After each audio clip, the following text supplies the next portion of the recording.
saya mau nanya masalah meditasi meta yang meta yang kita ulang itu sebenarnya yang kita saat meditasi itu yang kita bisa dibilang yang kita ucapkan atau kita renungkan itu kalimatnya harus sama atau gimana Bante kalau meta bawahnya? Kalau kalimatnya sama lebih baik supaya ada patron. Ya, supaya ada patron, kalimatnya dibuat sama. Semalam Bante yang saya tangkap ya, kan saya tujukan ke saya. Semoga saya berbahagia, semoga saya lepas dari penderitaan. Kemudian harus direnungkan nggak unsur-unsur keluhuran, nilai-nilai luhur itu? Atau hanya mengucap semoga saya bahagia, semoga saya bebas dari penderitaan aja? Ya, lanjutannya kan ada kalimatnya. Ya, saya lanjut, saya ucap semoga segala tindakan saya selalu berpedoman kepada 5 sila. Dan semoga saya bisa menjalankan nilai-nilai luhur. Tapi karena saya belum hafal semuanya, jadi selalu lompat-lompat gitu katanya. Ya, boleh saja dengan tambah 2 kalimat.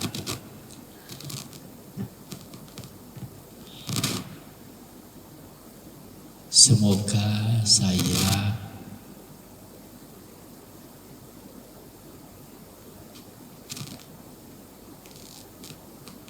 bisa sebentar ya.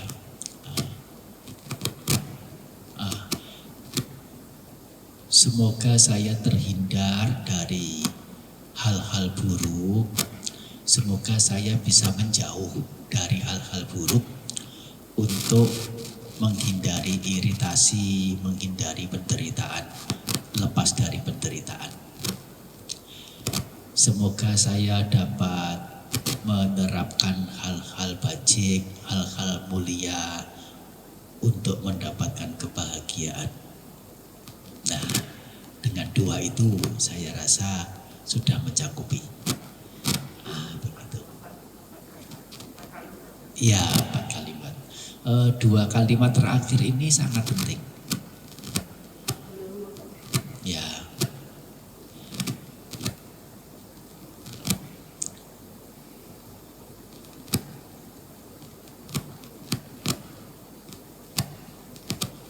Semoga saya bisa menjauh dari hal-hal buruk agar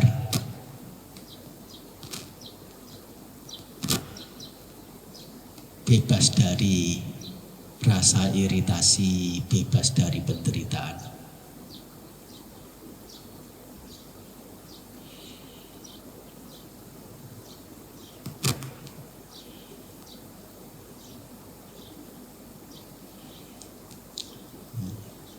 Berikutnya, semoga saya bisa menerapkan hal-hal bajik, hal-hal mulia.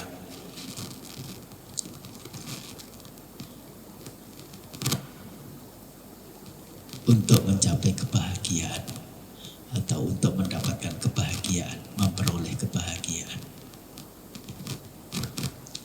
Begitu. Meditasi meta yang dipancarkan kepada pihak lain, nah itu dengan kalimat yang punya patron yang sama. Hanya objeknya yang diganti-ganti sesuai dengan siapa yang dituju. Dalam satu sesi boleh ganti orang nggak? Boleh ganti-ganti terus, ganti-ganti. Ganti-ganti ini meta itu sesungguhnya bukan hanya meta tapi Brahma Wihara. Ya, meta, karuna, mudita, upekha itu pelatihannya dipilah menjadi 2. Yang satu namanya Brahma Wihara, ya. Yang satu lagi namanya appamanya. Nah, bedanya apa? Brahma Wihara itu objeknya tertentu. Misalnya orang tertentu, siapa, khusus gitu. Mempunyai batin yang bebas dari kebencian. Dengan praktek nyatanya punya pengharapan baik pada orang tersebut. Nah, ini namanya Brahma Wihara. Kalau yang appamanya itu objeknya tidak pilih-pilih. Tidak pilih-pilih.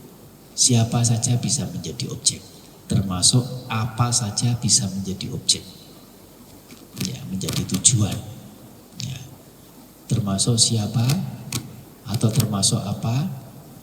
Termasuk asura, termasuk Gandharwa, termasuk hantu-hantu yang mengerikan, termasuk ya orang menyebut itu jin, orang menyebut itu macam-macam, ya.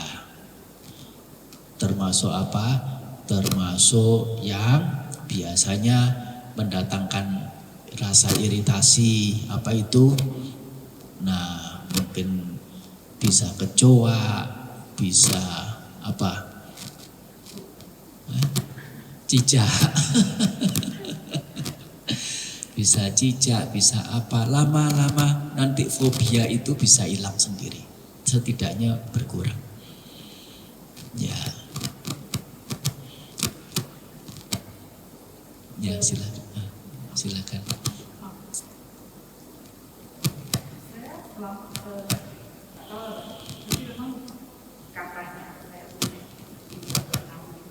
Jadi saya bisa tidak melihat langsung makhluk ini. Selama ini saya meditasi sedikit terganggu itu kehadiran mereka. Jadi mereka bisa munculkan diri di hadapan saya atau berada di sekitar saya bisa melihat. Bagaimana kita mengatasi? Tidak usah dibuat besar. Ya, asal tidak mengganggu dan yang penting kita tidak terganggu. Ya, sejauh bisa menghindar, bisa mengabaikan.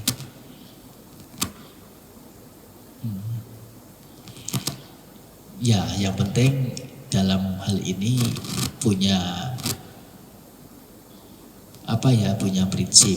Kita melakukan tugas yang patut kita lakukan. Ya, di sisi yang lain tetap punya pengharapan baik kepada siapapun, dalam arti apa? Nah, tidak menaruh kebencian, tidak menaruh ya kejengkelan terhadap mereka. Nah, itu dijaga jangan sampai menjadi jengkel. Nah, dijaga jangan sampai menjadi kesel. Kejengkelan, kekesalan itu sesuatu yang tidak boleh ada dengan alasan apapun, tidak boleh ada dalam batin. Tidak boleh ada. Tidak ada alasan apapun yang dikatakan pantas untuk memasukkan atau apalagi memelihara kejengkelan, kekesalan dalam hati. Tidak ada alasan. Cari sampai ketemu. Nah, titik solusinya. Ya, solusi yang semalam itu sesungguhnya solusi yang sangat telak, meskipun bukan yang tertinggi. Ya, apa itu? Ya, melalui mengerti hukum karma ya, perbuatan. Kalaupun orang yang riskan mendatangkan iritasi karena apa mungkin merugikan, mengganggu atau apa begitu.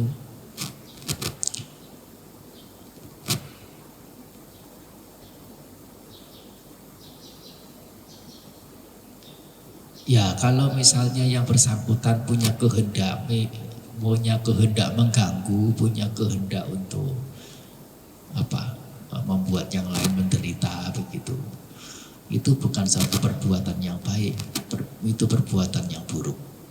Mengerti mereka sedang melakukan hal yang buruk, ya kita mestinya menaruh rasa kasihan kepada mereka.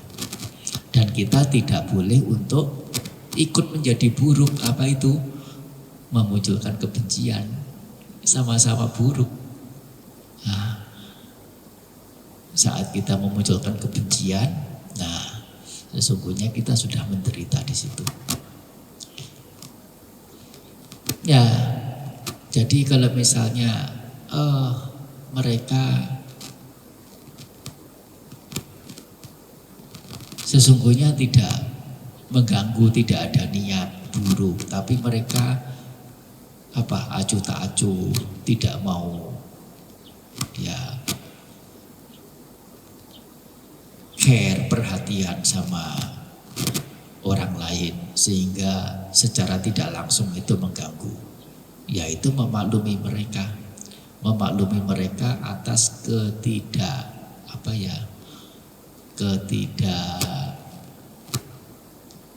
ketidakdewasaan dalam berpikir. Sesungguhnya dalam keseharian kita itu lebih intens atau lebih nyata dalam kita berpraktik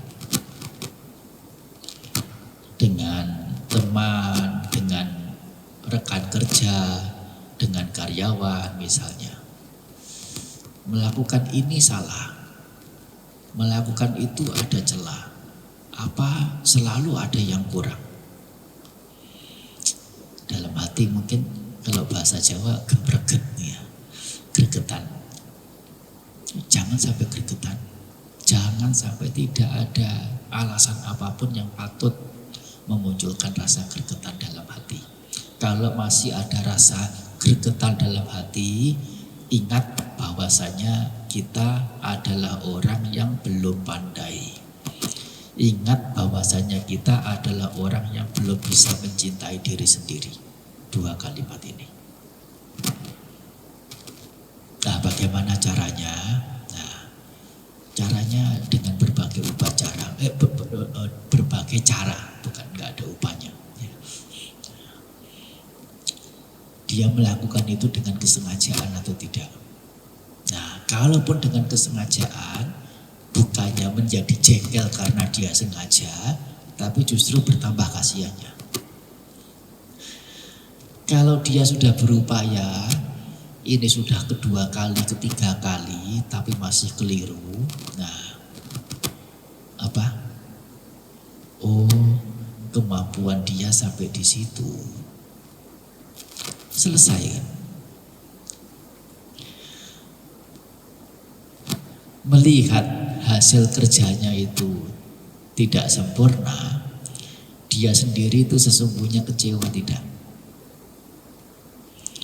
Dia melihat kita yang cukup mampu, termasuk melihat teman-temannya yang juga mampu. Sebetulnya mereka iri enggak? Dia iri enggak dengan teman-temannya terhadap kita? Dia pengen seperti teman-temannya. Dia pengen seperti kita yang punya kemampuan, tapi dia tidak mampu. Mungkin karena kepiawaian otaknya kurang, atau mungkin pendidikan formalnya kurang, atau alasan-alasan yang lain. Dia pengen seperti yang lain, tapi dia punya keterbatasan. Melihat seperti itu, bagaimana? Kita membenci dia, tidak puas, atau justru menjadi simpati. Dia juga pengen seperti yang lain. Nah, dia punya keterbatasan, kemampuannya sampai di situ. Kita sendiri yang keliru, terlalu menuntut. Ya, dengan mengerti. Nah, bagaimana kalau memang kemampuannya sampai di mana, tempatkan dia sesuai dengan kemampuannya, selesai. Kalau kita paksakan seperti yang kita mau, tanpa mau tahu sejauh apa dia punya potensi, punya kualitas, ya jangan salahkan yang bersangkutan.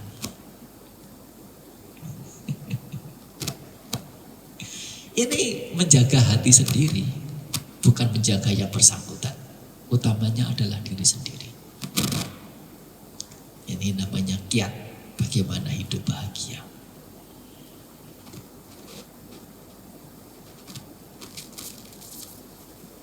Menjaga, namanya cinta kasih pada diri sendiri dalam bentuk nyatanya adalah seperti ini.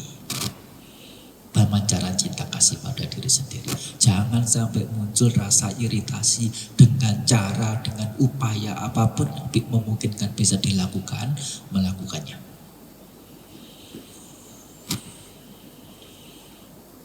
Nah, gitu ya.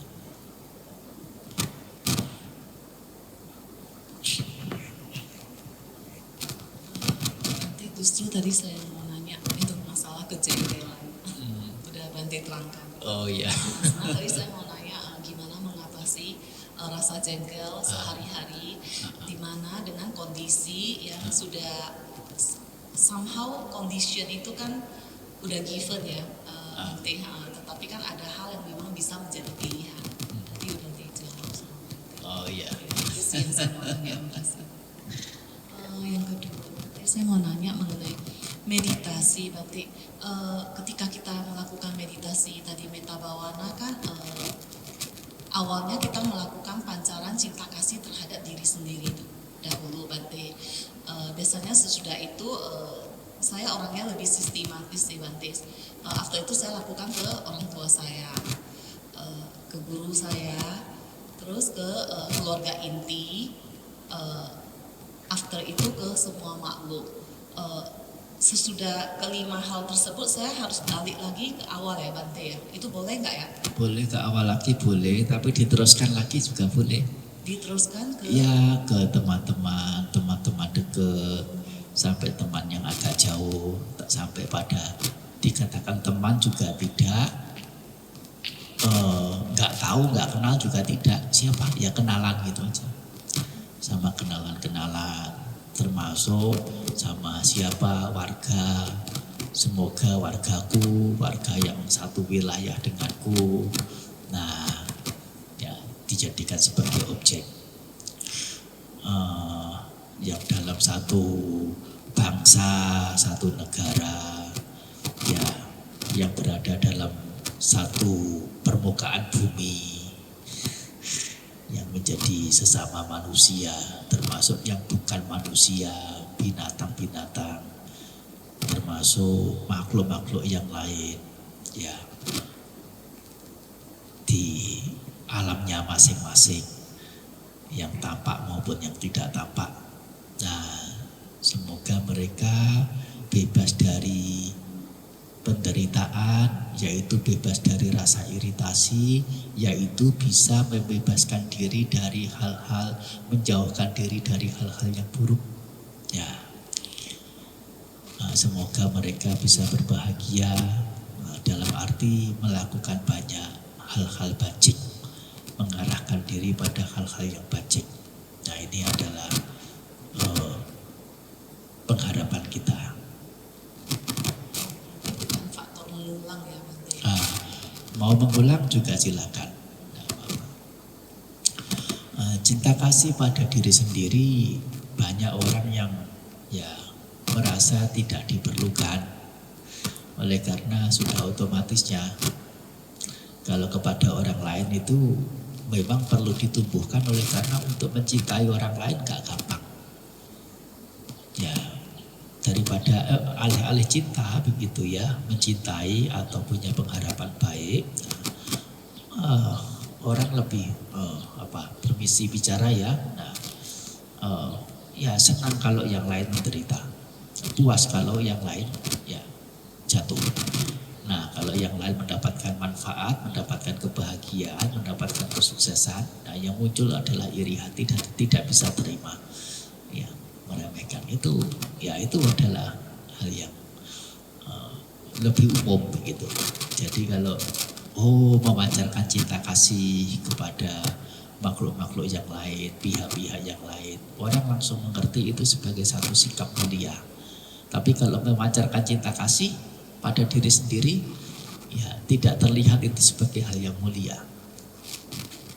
Nah, oleh karena ya setiap orang menyadari mencintai diri sendiri. Hanya saja tetap dijadikan sebagai titik tolak, titik awal. Oleh karena seseorang harus sikap betul-betul sadar bahwa diri sendiri memang mencintai diri sendiri. Yang kalau bisa mencintai diri sendiri artinya apa? Bisa mencintai pihak lain. Kalau terhadap diri sendiri tidak bisa mencintai, ya mustahil bisa mencintai yang lain. Nah, di sini tapi kan sudah otomatisnya mencintai diri sendiri, tidak perlu dibuat. Semoga saya berbahagia, ya, semoga saya bebas dari penderitaan.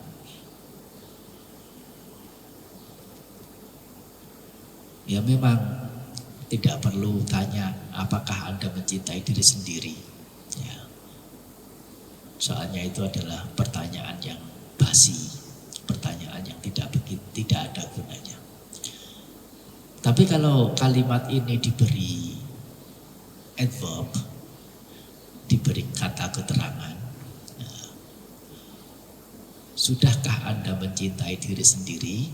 Nah, ditambah dengan adverb, sudahkah Anda benar-benar mencintai diri sendiri? Nah, orang mulai berpikir. Dengan kata benar-benar ini orang mulai berpikir, maksudnya apa ini? Soalnya tidak sedikit orang yang karena alasan mencintai diri sendiri melakukan banyak hal yang berujung pada alih-alih kebahagiaan, penderitaan yang didapat. Kalau pada ujungnya, pada akhirnya itu dia mendapatkan derita atas hal yang diri sendiri lakukan, sudahkah itu dikatakan sebagai tindak mencintai diri sendiri? Ini dia. Dia sudah kesekian kali mengganggu aku, mencelakai aku. Nah, kira-kira fair enggak, adil enggak kalau saya membalas? Langsung ditimpali oleh diri sendiri. Oh ya, itu yang fair, itu yang adil. Artinya apa? Satu ketika kita pun melakukan hal yang sama dengan dia. Ya, ada kesempatan apa untuk bisa mengganggu atau merugikan, tidak merugikan dia, ya melakukan dengan beralasan bahwa itu adalah adil, bahwa itu adalah fair. Apa yang dilakukan? Tutur kata manis atau cercaan, hinaan, atau fitnahan dan sebagainya. Yang dilakukan itu ya dengan kemurahan hati, dengan dengan hal-hal yang baik, ya, atau hal-hal yang buruk yang dilakukan. Yang diucapkan, yang dilakukan adalah hal-hal yang buruk, dan itu tidak mengarah pada kebahagiaan, mengarah pada penderitaan.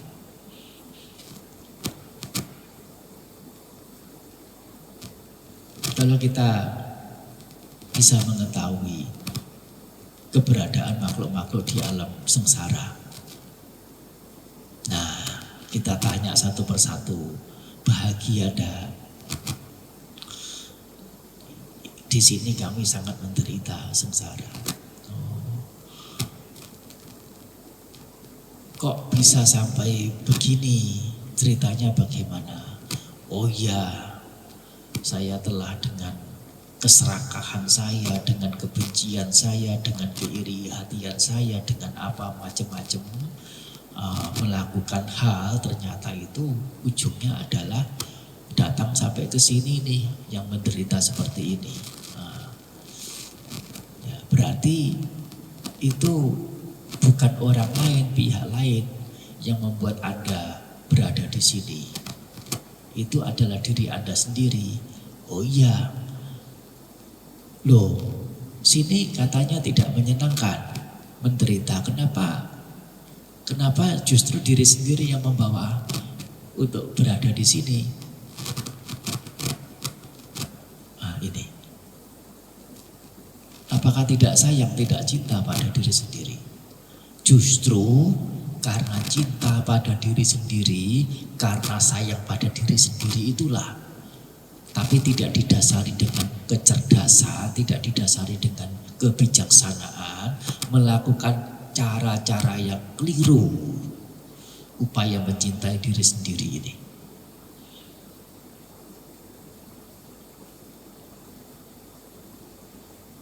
Kalau tidak percaya dengan alam-alam sengsara, ya tidak soal. Ya kita cari siapa begitu ya, yang sudah habis-habisan karena memang juga malas, memang juga senangnya berhura-hura, mabuk-mabukan, senangnya dengan berjudi, senangnya dengan ya berbagai macam hal tidak bermanfaat yang dilakukan. Apa kemudian? Nah,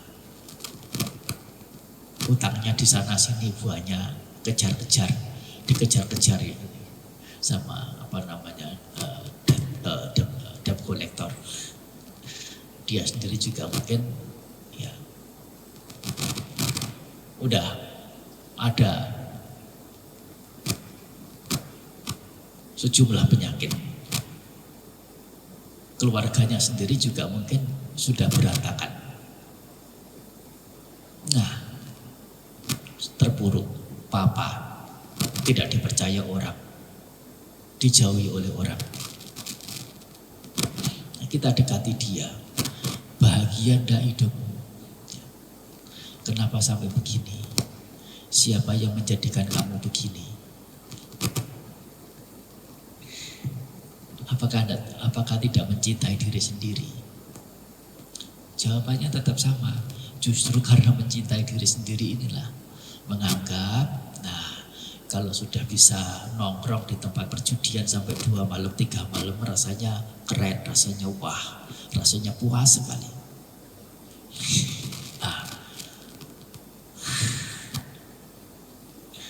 Ya, dan itu kepuasan demi kebahagiaan, demi manfaat untuk diri sendiri, merasa itu sebagai manfaat, sehingga ya itu ya berjudi, ya mabuk-mabukan, ya bermalas-malasan, ya segala macam hal dilakukan. Nah, dengan satu apa namanya pemahaman bahwa itu adalah upaya untuk mencintai diri sendiri. Nah ini apa namanya, ya sesungguhnya bukan sesuatu yang rumit ya, hal yang seperti ini. Nah, untuk orang kita yang sudah relatif dewasa sangat gampang untuk memahaminya. Hanya saja tidak boleh lengah, oleh karena bisa saja menjadi lengah. Dan lengahnya itu bukan usia ini, usia dewasa, sampai nanti usia setelah dewasa masih memungkinkan untuk lengah. Jadi jangan sampai lengah. Maksudnya sampai usia lewat dari dewasa masih memungkinkan untuk melakukan hal yang justru merugikan diri sendiri. Nah, ingat, mereka yang senang berjudi, mabuk-mabukan itu justru setelah mereka itu usianya sudah mulai lanjut. Karena sudah pekerjaannya sudah berkurang, ya sudah jarang untuk ditanyai, diminta-minta oleh anak-anaknya, sudah tidak menjadi orang penting lagi. Ya, hiburannya itu dengan teman-teman sesama generasi, hiburannya itu ya dengan barang-barang, termasuk juga berkumpul bareng apa yang dilakukan. Nah, ambil kartu atau apa begitu, ya judi. Yang judi itu bukan orang yang dewasa biasa, malah justru ada juga, tapi banyak itu yang sudah lewat dewasa malah, dengan mereka punya komunitas sendiri. Nah, yang pergi ke genting itu malah usia tua banyak. Yang lebih banyak, Bante kok tahu. Ada yang cerita. Jadi jangan lengah, jangan lengah. Ya, itu seputar tentang apa disebut dengan meta. Jadi meta, cinta kasih itu bukan secara rasa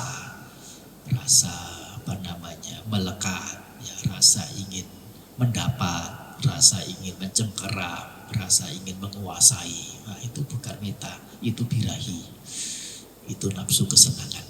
Nah, bukan meta, harus dipilah secara jelas.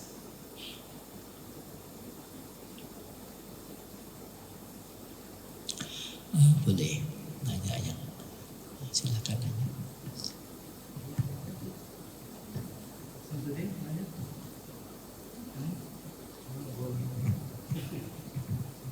Nanya lagi aja.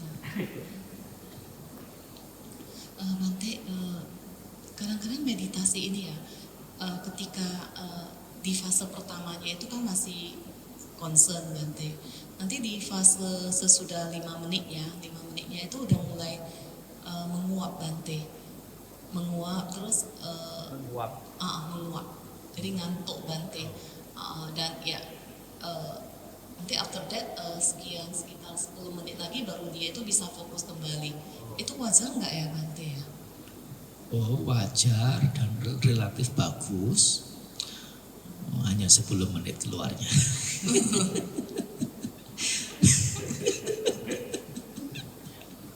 Ya Pak Joni ya.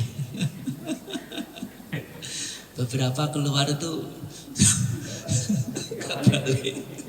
Tahu-tahu teng atau alarm bunyi, oh saya meditasi tadi itu. Baru nyadar.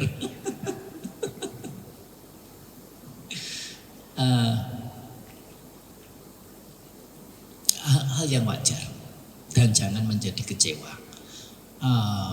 Orang yang punya pemahaman lebih banyak, ya dia akan minim menjadi kecewa. Kita tidak bisa memastikan, kita tidak bisa menentukan kita akan bisa dengan konsentrasi dalam pelatihan kita. Nah,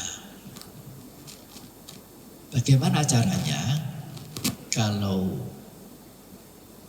ternyata pikiran kita tidak bisa diajak konsentrasi pada objek? Nah, itu memicu kita untuk menjadi gelisah. Tidak boleh gelisah. Kita menggunakan penglihatan kita, perhatian kita, menyadari keberadaan pikiran yang menggelapar, yang tidak konsen itu. Oh, ini pikiran ini lari, ini tidak pada objek. Memang pikiran itu di luar kontrol, pikiran itu di luar kendali. Keberadaannya bergantung pada objek-objek, bergantung pada sebab-sebab. Ini dia akan kesana kemari, semuanya itu sangat terikat oleh faktor-faktor yang muncul, ya, membuat pikiran itu ya bereaksi sedemikian rupa. Nah, ini pikiran punya keberadaan yang di luar kontrol, di luar kendali. Pikiran berada di luar kontrol, di luar kendali. Pikiran berada di luar kontrol, di luar kendali. Dengan berkata sedemikian rupa terus-menerus melihat keberadaan pikiran yang di luar kontrol, kita sudah mengontrol pikiran. Kita sedang konsentrasi pada pikiran kita dan menggunakan pikiran sebagai objeknya. Dan itu sudah fokus. Dan kita tidak ada iritasi, justru kita menambah kebijaksanaan kita. Pemahaman kita. Itu bentuk bagaimana yang namanya bagian dari berpraktik. Ya. Dengan terus melihat keberadaan, mengerti sifat pikiran yang selalu lari sesuai dengan objek, sesuai dengan faktor penyebabnya. Terus melihat, terus menyadari, terus memantau keberadaan pikiran yang muncul padam. Nah, terlebih lagi, kalau sampai pada satu kegiatan yang spesifik, sambil juga menyelidik, ya, pikiran yang muncul, itu pikiran jenis apa? Jenis yang hitam atau jenis yang putih? Jenis hitam itu yaitu didasari dengan hal-hal yang buruk. Jenis putih didasari dengan hal-hal yang baik. Pikiran yang muncul itu didasari oleh apa? Oleh keburukan. Kalau keburukan jenis apa itu? Jenis keserakahan atau jenis tinggi hati atau jenis kekikiran atau jenis apa itu? Nah, diselidik. Kalau baiknya jenis apa ini? Rendah hati, tutur kata manis, tahu terima kasih atau apa ini? Nah, disertai oleh hal baik, jenis apa pemikiran yang muncul saat-saat tertentu itu? Nah, dengan menengarai sedemikian rupa, pikiran ini muncul disertai dengan hal buruk sedemikian rupa, disertai dengan hal baik sedemikian rupa. Nah, dengan tentu di dasarnya adalah pemahaman dasarnya adalah hal buruk itu sebab penderitaan dan sudah semestinya dilatih untuk tidak muncul, yaitu mencegah hal buruk itu untuk muncul. Kalaupun sudah muncul, bagaimana bisa selekas mungkin dibatasi durasinya berlama-lama di dalam batin. Di sisi yang lain, satu pemahaman umum, pemahaman dasar, hal bajik yang muncul bersama dengan pikiran itu adalah hal-hal yang akan mendatangkan kebahagiaan yang semestinya, itu adalah hal yang sudah sepatutnya dimunculkan.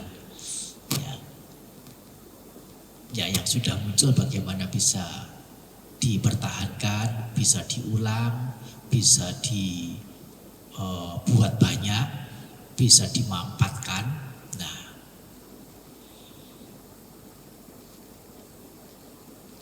Nah, ini adalah bagian juga dari pelatihan batin. Nah, begitu.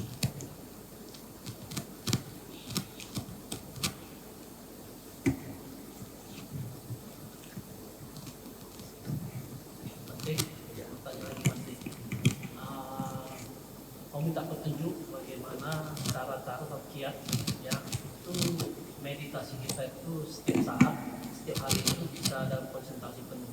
Misalnya begini Pak, hari ini kita meditasi, kita bisa konsentrasi penuh. Karena setelah itu kan kita terasa itu ringan dan sebagainya. Besok misalnya kadang nggak bisa, usahanya bisa. Nah, bagaimana supaya bisa stabil? Nanti kiat-kiatnya. Ya, barusan tadi dikatakan kita tidak bisa kontrol pikiran kita. Tidak bisa jamin akan menjadi bagaimana. Hanya saja ada hal-hal yang barangkali mendukung. Misalnya apa? Secara fisik, ya, buat nyaman dulu. Meditasi di waktu yang tepat. Ya, waktu yang tepat itu kapan? Pagi. Eh? Pagi.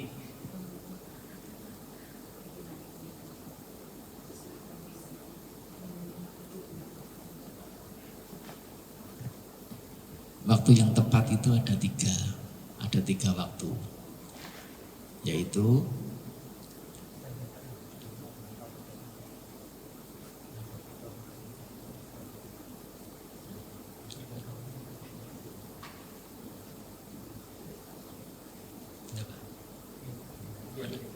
enggak apa-apa. Nanti aja, urusannya jadi besar.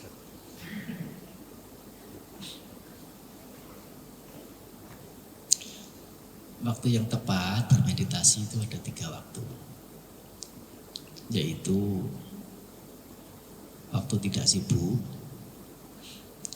waktu tidak ngantuk, waktu tidak sakit atau capek. 3 waktu. Dikondisikan meditasinya harus di waktu yang tepat ini. Kalau meditasinya memang sudah waktunya ngantuk, waktunya tidur, ya gimana pun sulit konsen.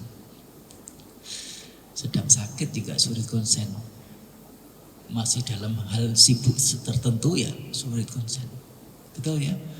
Ini waktu meditasi yang tepat. 3 waktu. Kenapa? Kalau kita punya rutinitas yang jelas, yang pasti, ya silakan di waktu yang sama. Tetapi tidak bisa dibuat sama untuk setiap orang. Waktu saya cocok bermeditasi, nah si A mungkin mengatakan jam 5 pagi. Yang lain mungkin, saya sebelum jam 5 cocoknya. Tapi kalau yang lain bagaimana? Saya cocoknya jam 8 pagi. Kenapa? Nah, jam 3, jam 4 itu saya baru tidur. Kalau dipaksa jam 5 itu adalah waktu yang harus duduk bermeditasi, ya tidak bisa konsen. Setiap orang tidak sama. Jadi waktu yang meditasi yang tepatnya, waktu tidak ngantuk, waktu tidak sibuk, dan waktu tidak sakit atau capek. Ini. Selain itu, ada meditasi awalan, ya seperti meta itu sebagai meditasi awalan. Ya, semalam disampaikan manfaat-manfaat dari pengembangan cinta kasih dari 11 itu, meskipun semalam harus itu hanya disebutkan 10 saja, yang 1 kurang belum. Ya. Apa itu?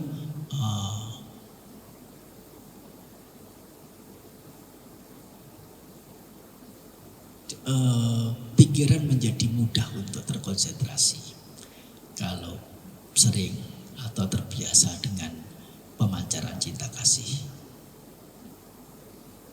Nah, sering-sering atau sebelum bermeditasi dia mengawalinya dengan objek cinta kasih dulu. Nah, itu memungkinkan. Nah, semalam itu baru 10 ya. Yang 1 kurang ya. Yang 1 itu apa? Nah, urusannya dengan setelah kematian. Kalau tidak ada pencapaian nilai-nilai luhur yang lebih tinggi lagi, nah yaitu apa? Anagami atau arahata. Orang yang mengembangkan cinta kasih ini akan berada di alam Brahma. Ya. Orang yang mengembangkan cinta kasih ini sudah tidak bisa pergi ke alam surga, dalam arti surga seperti surga Tusita, surga Tawatingsa, surga Nimalarati, tidak bisa. Surganya langsung ya di yang surga yang bebas dari kesenangan indrawi ya, di alam Brahma sana. Sehingga itu karena alamnya memang sudah tinggi, nah Alam yang lebih tinggi lagi apa? Sesungguhnya anagami juga sama sejajar. Dari tingkatannya itu termasuk rupa Brahma juga. Ya, meditasi meta juga sama. Seseorang yang mencapai tingkat kesucian anagami, meninggal dunia masuknya di alam yang setingkat dengan alam rupa Brahma yang namanya alam-alam Sudawasa. Nah itu, atau lebih tinggi lagi adalah pencapaian arahata. Jadi sesungguhnya pengembangan cinta kasih itu satu kualitas batin yang sudah sangat tinggi. Nah, begitu. Tatarannya itu adalah ke alam Brahma, bukan ke alam surga atau apalagi ke kesenangan-kesenangan di alam manusia, kehidupan manusia.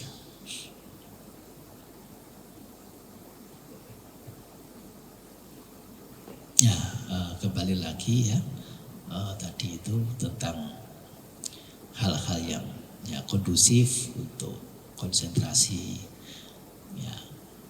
yaitu selain waktu diperhatikan juga ada persiapan-persiapan di awal.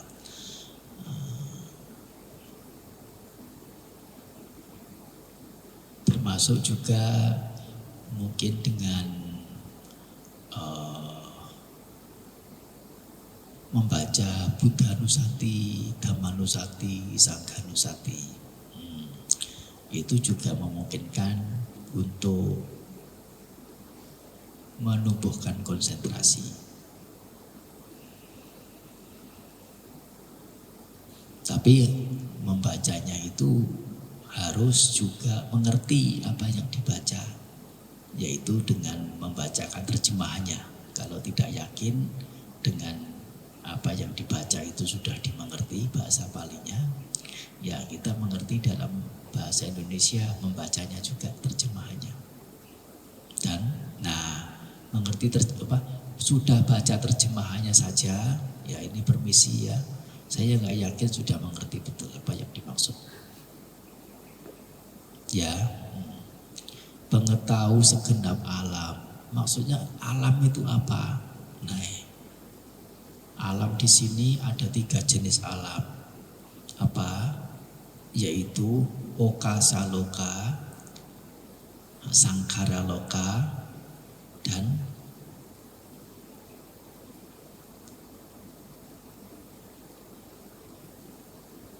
Satta Loka. Okasa Loka itu maksudnya alam ini ya ruang. Alam yang berupa ruang, ini bumi, ini bintang, ini apa ya, ini gunung, ini lembah, namanya okasa loka. Nah, alam juga. Satu lagi adalah sangkara loka. Ya. Sangkara loka di sini tidak lain adalah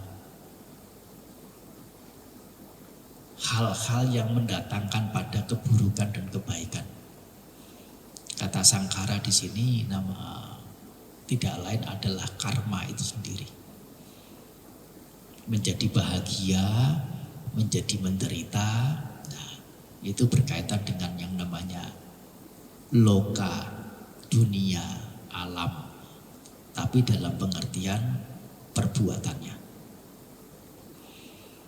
Nah, satu lagi loka di sini adalah satta loka atau satwa loka. Satwa ya makhluk hidup.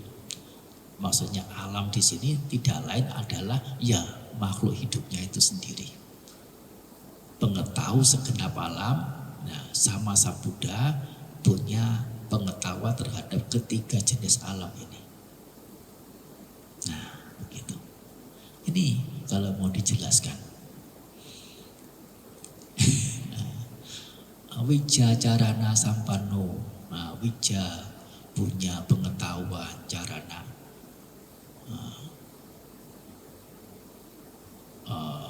Tindak tanduk. 16 jenis tindak tanduk dan 8 pengetahuan. Apa itu ya? Nah, masih banyak rinciannya. Masih banyak rinciannya.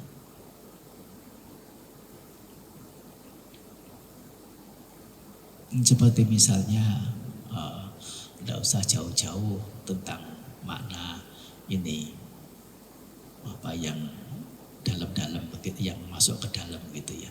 Yang biasa kita bacakan saja, yang paling sederhana, yang paling awal, apa itu? Namo tassa bhagavato arahato sama sambuddhassa. Nah, tidak jarang kita umat Buddha itu membaca sampai lalu gitu aja. Pokoknya ya baca asal nanti barangkali ada dewa lewat mendengar ya. Ya syukur. Ya.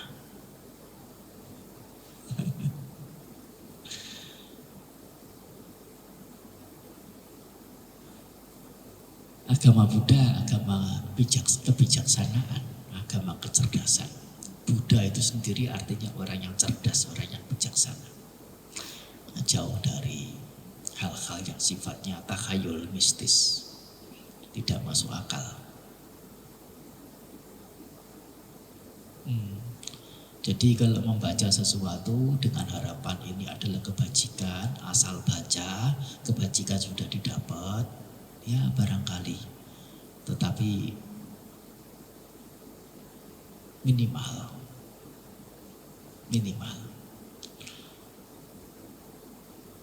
Nah, untuk maksimalnya ya, atau optimalnya ya, bagaimana yang dibaca itu betul-betul dipahami dengan baik.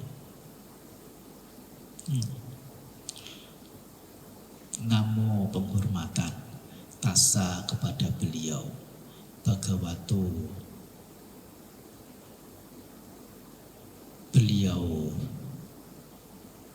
yang berberkah, arahato beliau yang telah suci, sama sambuddhassa beliau yang mencapai kebijaksanaan oleh diri sendiri secara benar atau secara sempurna. Nah, ini kalau dijabarkan bisa 1 jam sendiri.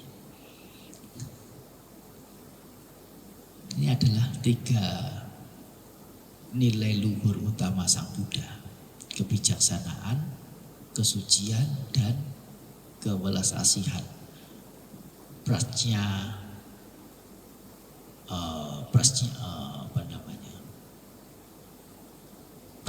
guna. Nah, itu kebajikan berupa kebijaksanaan, kebajikan berupa kesucian, wisuddhi guna, dan kebajikan berupa kewelas asihan, maha karuna guna. Nah, 3 nilai luhur utama Sang Buddha. Sang Buddha punya nilai luhur banyak sekali. Kalau disingkat, dirangkum ada 9. Masuk dalam ya, poin-poin Buddha Nusati. Kalau disingkat lagi menjadi ada 3. Apa itu? Nah, kebijaksanaannya, kesuciannya, dan kewelas asihannya.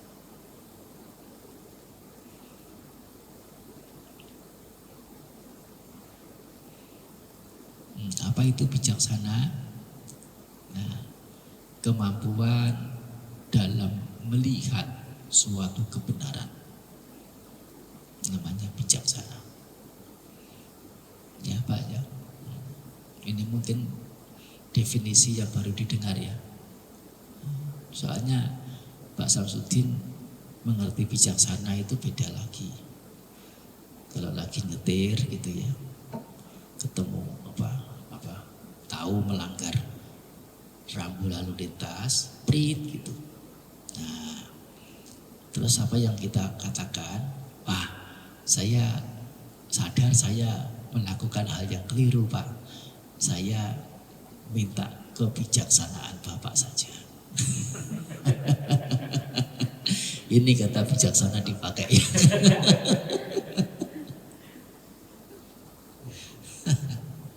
Atau barangkali lebih baik lagi kata bijaksana itu digunakan kalau kita sedang ada pertemuan dengan sekelompok orang membahas sesuatu, dari hasil pembahasan itu si ini setuju, ada sangkalan, tidak ada rasa yang tidak pas, tidak ada, semua setuju, ya, sepakat, ya, ini adalah keputusan yang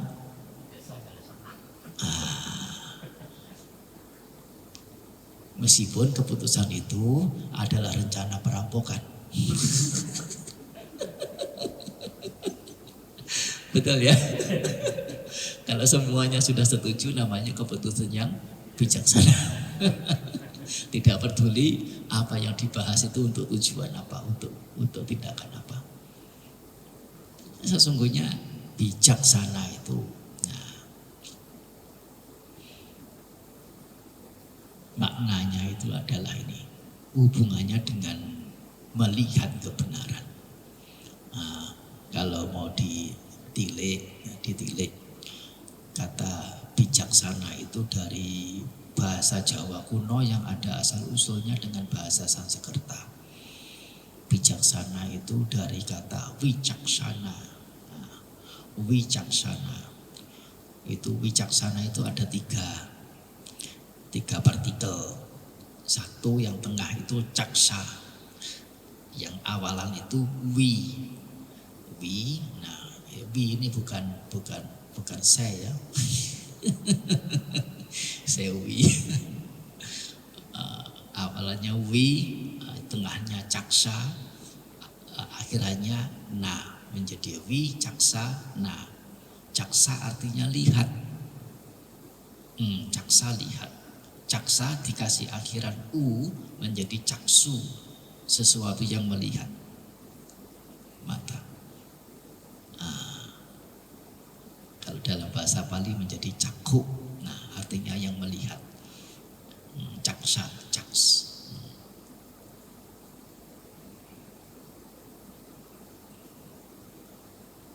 Kata wi itu artinya terarah, istimewa, eksklusif, jelas. Wicaksana, wicaksa artinya melihat secara jelas, melihat secara eksklusif, melihat secara istimewa, yaitu melihat termasuk mengetahui seluk-beluknya, melihat termasuk mengetahui akibat yang ditimbulkan, melihat termasuk segala hal yang terkait di dalamnya. Namanya melihat secara istimewa, melihat secara jelas. Nah, melihat secara jelas, wicaksa. Nah, itu sebagai partikel untuk membentuk jeren. Melihat secara bijak, melihat secara jelas. Nah, kalau dibuat menjadi jeren, kata benda bentukan, kata benda jadian, menjadi penglihatan yang jelas. Itu ditambahkan na, menjadi wicaksana. Yaitu apa? Melihat sesuatu dengan yang sebenarnya. Manfaatnya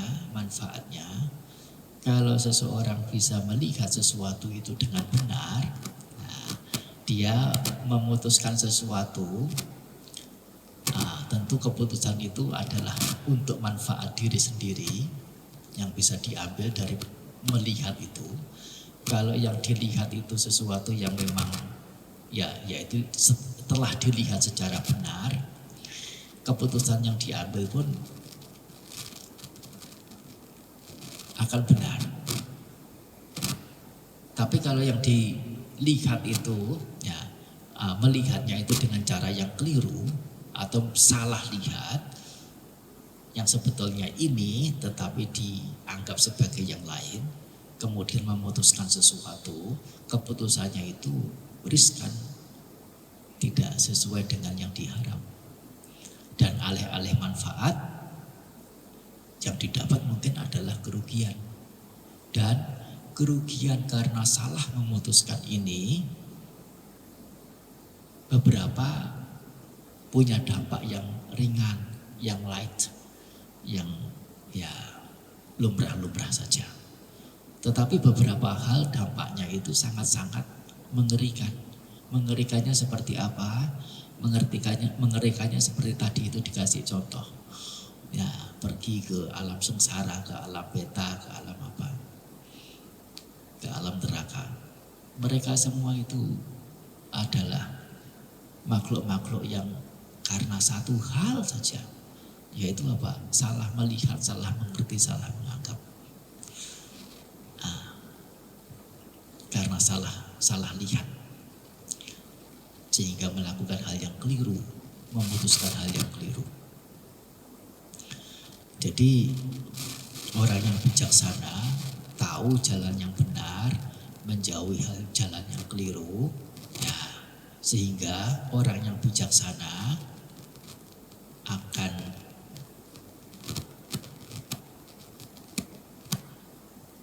terdukung untuk mencapai atau mendapatkan keselamatan.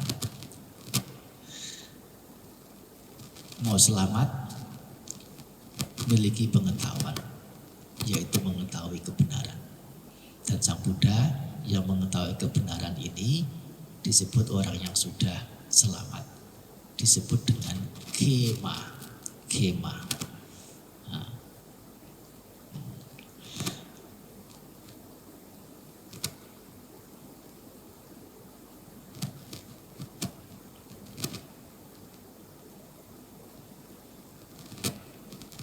Nah, ini adalah nilai luhur.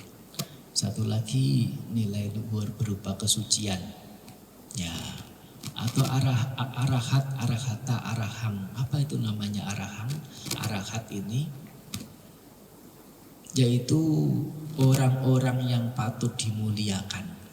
Mengapa patut dimuliakan? Karena diwarnai, disertai, dilingkupi atau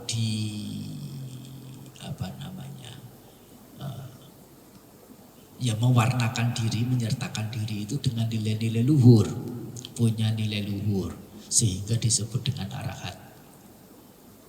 Nah,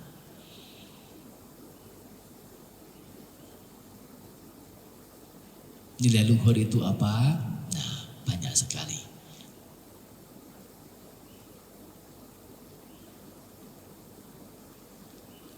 Nah, di mana ada nilai luhur, nilai nistanya ada enggak?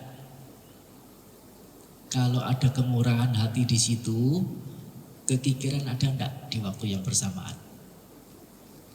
Enggak mungkin ada. Kemurahan hati, keluhuran. Kekikiran itu nilai nista. Kalau ada keluhuran, nilai nista tidak ada. Kalau ada cinta kasih, kira-kira ada kebencian enggak dalam waktu yang bersamaan? Tidak. Kalau ada kerendah hatian, ada enggak kesombongan, ketinggi hatian? Tidak ada. Kalau ada kelurusan, kejujuran, ada enggak kepalsuan? Tidak ada. Nah, seseorang yang diwarnai oleh nilai-nilai luhur, dia terjauhkan dari hal-hal yang buruk secara otomatisnya. Dan hal buruk ini adalah biangnya penderitaan.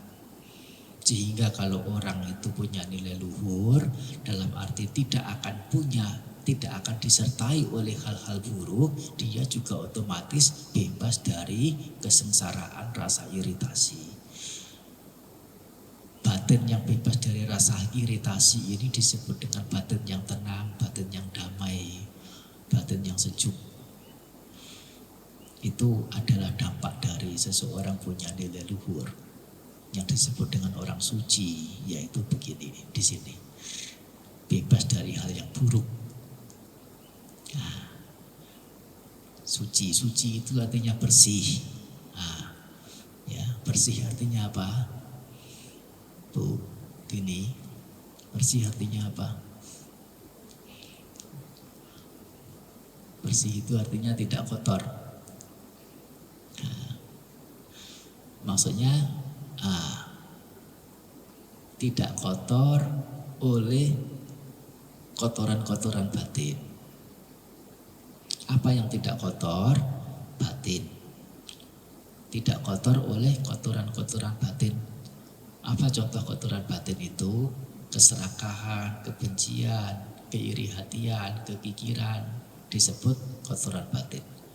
Mengapa hal-hal seperti itu disebut dengan kotoran batin?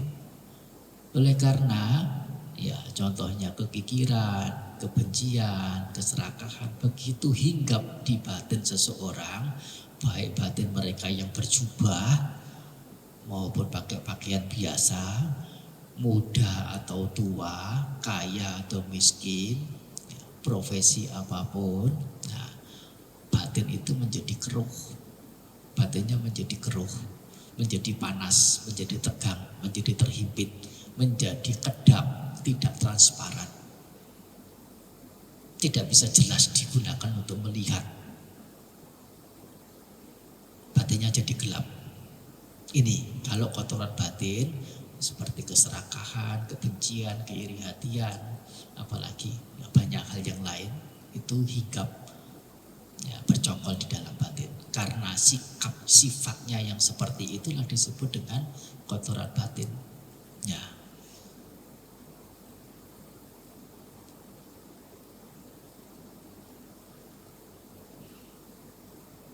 Ya itu bebas dari kotoran-kotoran batin disebut punya batin yang bersih. Nah karena keberadaan batin yang bersih itulah kemudian mendapat ada sebutan batin yang suci. Suci itu artinya ya bersih itu. Ya satu lagi nilai luhur berupa kewelas asihan. Ya bahwasanya Sang Buddha setelah mencapai kebijaksanaan bisa selamat, telah mencapai kesucian, hatinya damai, bebas dari derita. Beliau sudah tuntas selesai sebetulnya. Enggak perlu ada apa lagi yang lebih.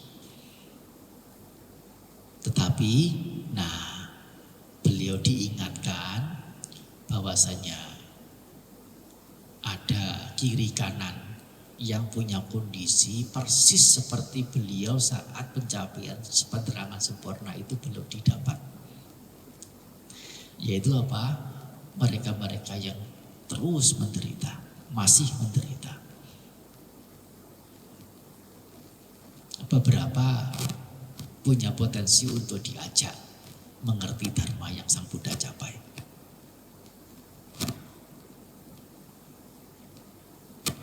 Ya sebetulnya ya bagi Sang Buddha sendiri sudah tidak ada urusan apa yang ya, tetapi melihat ada yang ya bisa dibantu, beliau tergerak hati beliau dengan meskipun harus capek, ya, harus susah payah, harus pergi ke sana kemari, ya.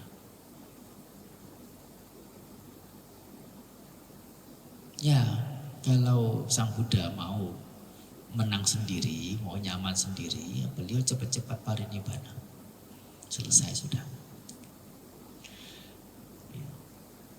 Jadi sering ditegur oleh Mara Sang Buddha. Kapan mau parinibbana? Kapan mau parinibbana? Sang Buddha dengan kekuatan kewelas asihan beliau, ya, tidak mau terkecoh oleh Mara. Mara itu apa?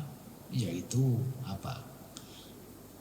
Personifikasi dari hal-hal yang mengarah ke bukan manfaat, yaitu ke kerugian. Muncul pop up dalam batin beliau. Nah, beliau mendengarai, oh ini adalah ulahnya si Mara ini. Salah satunya ya harapan atau permohonan untuk cepat-cepat parinibbana. Capek udah, capek. Urusannya dengan diri sendiri juga sudah tidak ada, sudah selesai dengan diri sendiri. Murni karena urusan orang lain.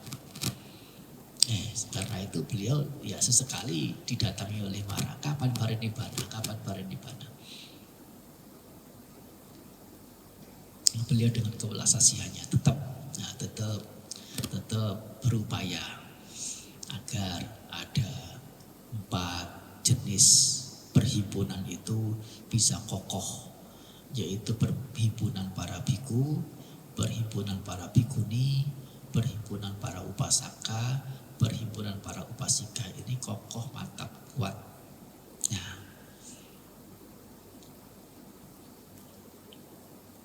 supaya kalau kokoh bisa menjadi pegangan bagi generasi-generasi berikut untuk bisa ikut mendapatkan manfaat.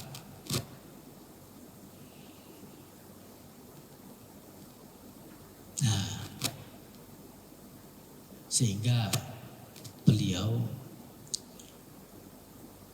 disebut orang yang punya kewelas asihan. Kata Bhagawan sendiri itu artinya guru besar. Bhagavato, Bhagavato itu, Bhagawa itu artinya guru besar. Yaitu orang yang berbagi pengetahuan, orang yang berbagi manfaat, orang yang berbagi keberkahan. Kata Begawan itu kalau sampai sekarang itu di India itu kata Begawan itu artinya adalah orang yang punya berkah, orang yang memiliki berkah. Namanya Begawan.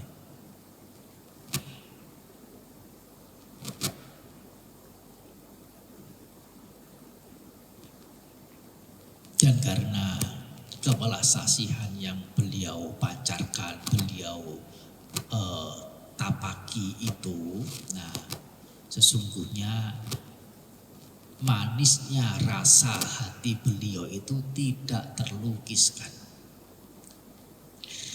Kalau kebijaksanaan mendatangkan keselamatan, kalau kesucian mendapatkan rasa damai, tapi cinta kasih yang beliau terapkan tapaki itu mendatangkan rasa manis, mendatangkan rasa leluasa, mendatangkan rasa agung yang tidak terlukiskan.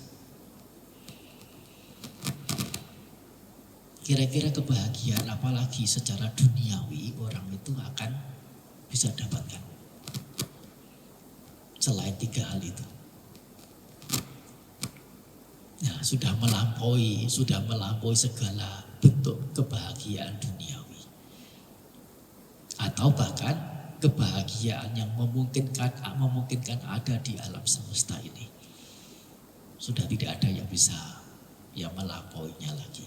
3 jenis kebahagiaan itu. Ini kandungan makna dalam satu kalimat singkat, Namo tassa bhagavato arahato sama sambuddhassa. Bagaimana kita membacanya itu dengan mengerti. Dan mengerti bukan sekedar mengerti, sang guru punya sifat mulia seperti ini. Ya betul, itu guru yang punya sifat. Tapi kita itu apa? Kita adalah orang-orang yang memposisikan diri sebagai murid, sebagai siswa. Artinya apa? Hal apa yang dicapai guru, murid itu punya tugas apa? Mencapai hal yang guru itu capai. Guru mengajarkan jalan untuk mencapai kebijaksanaan, kesucian, dan kewelas asihan. Artinya apa? Kita patut menjalankan ajaran beliau untuk mengarah pada tujuan 3 hal ini.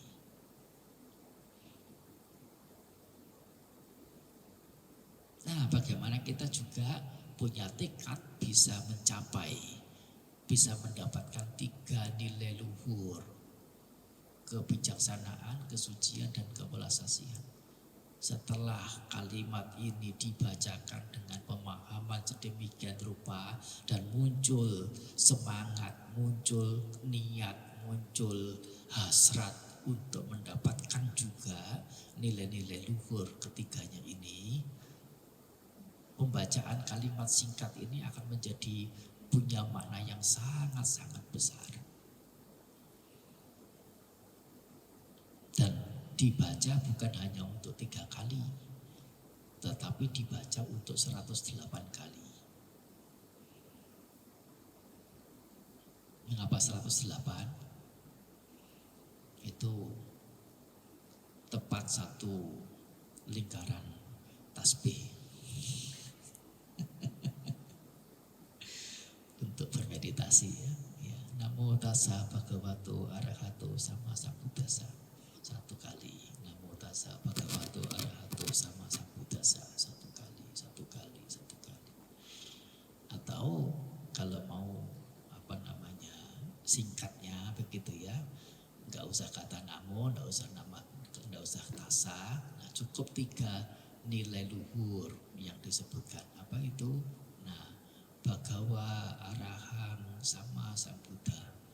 Nah, Bhagawa Arahang sama Sambuddho. Bhagawa Arahang sama Sambuddho. 3 kata. Bhagawa itu apa?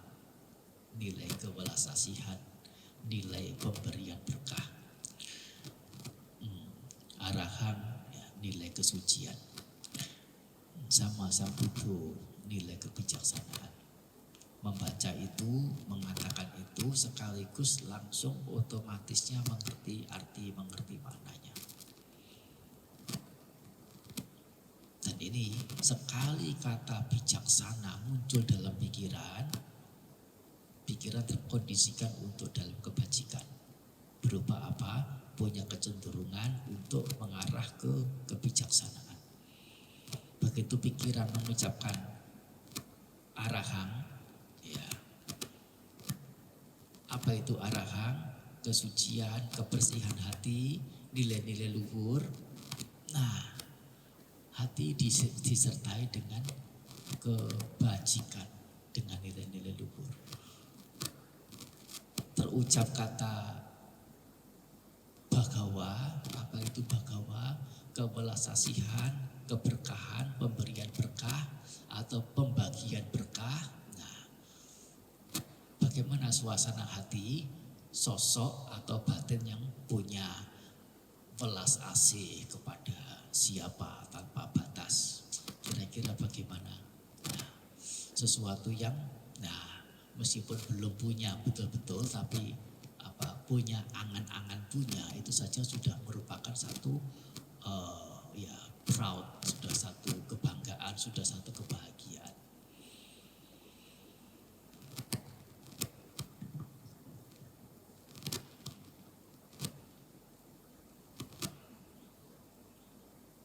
Ini cerita tentang Namo Tassa, bukan cerita ya.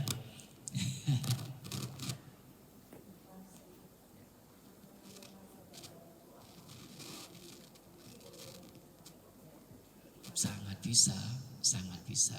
Itu bagian yang menjadi inti. Nilai-nilai luhur Sang Buddha. Ada yang namanya Buddhanusati. Itu salah satu dari 40 objek meditasi. Ya, boleh dengan 9 butir itu dibaca. Mulai dari arahang sama Bhagawa arahang sama Sambuddho, Wijacarana Sampano, Sugato Lokawitu. Sugato, apa Sugato? Sugato itu artinya su artinya baik, gato artinya pergi. Artinya pergi kemana-mana itu dengan hati yang baik. Pergi kemana-mana itu selalu mendatangkan hal yang baik. Namanya Sugato. Atau telah pergi dengan baik artinya apa? Nah, tidak meninggalkan penderitaan bagi yang lain. Telah pergi dengan baik. Dikatakan Sugato, nah itu asal usulnya dari kata Sugado. Nah, Sugado. Apa arti Sugado? Sugado, su artinya baik, ga itu pencapaian, ya, suga itu sama dengan kemuliaan, do itu artinya yang memberi. Sugado artinya ia yang memberi atau beliau yang menuntun ke tujuan-tujuan yang mulia, disebut dengan Sugado. Atau dengan sebutan yang lebih familiar bukan Sugato tetapi menjadi Sugato. Nah, lo kau itu pengetahuan segenap alam sebagaimana tadi telah dijelaskan rinciannya. Anuttaro Purisa Dhamma Sarati, beliau adalah sosok pembimbing yang bagaikan kusir. Nah, Sarati kusir yang membimbing. Purisa Dhamma, Purisa itu makhluk-makhluk. Dhamma, D-A-M-M-A, D-A-M-M-A, bukan D-H-A-M-M-A ya. Nah, tapi D-A-M-M-A. Artinya Dhamma itu artinya yang patut atau yang siap dibimbing, namanya Dhamma. Purisa Dhamma artinya makhluk-makhluk yang punya kesiapan dibimbing. Nah, Anuttara yang tiada taranya. Sang Buddha adalah yang tiada bandingnya di antara para pembimbing dalam membimbing makhluk-makhluk. Nah, syaratnya adalah makhluk-makhluk yang memang siap dibimbing. Artinya apa? Untuk makhluk-makhluk yang tidak siap dibimbing, Sang Buddha tidak membimbing. Mengapa? Ya karena beliau orang bijaksana. Melakukan sesuatu, ada perencanaan, ada evaluasi hasil, ada harapan hasil. Bukan semata-mata cinta kasih, terus kemudian membuta, tidak peduli akan berhasil atau tidak, terus melakukannya. Itu bukan ciri orang bijaksana. Nah, begitu. Sang Buddha tidak mengajar sembarang orang. Mengajarnya kepada mereka, khusus mereka yang punya potensi untuk bisa diajar, punya kesiapan diajar. Beliau baru mengajar orang tersebut. Kalau tidak ada potensi untuk diajar, tidak ada kesiapan diajar, beliau tidak mengajar. Mengapa? Kalau beliau memaksa diri mengajar dan ternyata yang diajar juga tidak mampu mengerti, itu tindakan orang bijaksana apa orang bodoh? Ya. Sehingga ini Purisa Dhamma ditegaskan untuk mereka yang punya potensi. Sattha Dewa Manusanang. Sattha itu sebagai guru, maestro, ya, sastra atau maestra. Ya. Kalau kita mendengar kata maestro itu gimana? Ya. Sebagai maestronya para dewa dan manusia.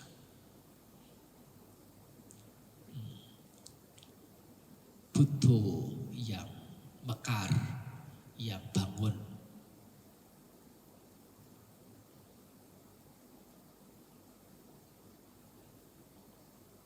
Bhagawa yang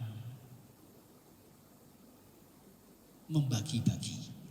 Ya, beliau yang membagi-bagi disebut dengan Bhagawa. Yaitu memilah-milah dharma. Ini adalah dharma mengarah ke kerugian. Ini adalah dharma mengarah ke manfaat. Ini adalah dharma menuju pada keselamatan. Ini adalah dharma yang patut dilakukan. Ini dharma yang patut dihindari. Beliau membagi-bagi dharma sedemikian rupa sehingga disebut dengan julukan Bhagawa yang membagi-bagi dharma. Ini 9 hal menjadi objek dalam meditasi Buddha Nusanti. Nah, yang kalau diringkas 9 itu menjadi 3 itu tadi. Bhagawa Arahang sama Sambuddho.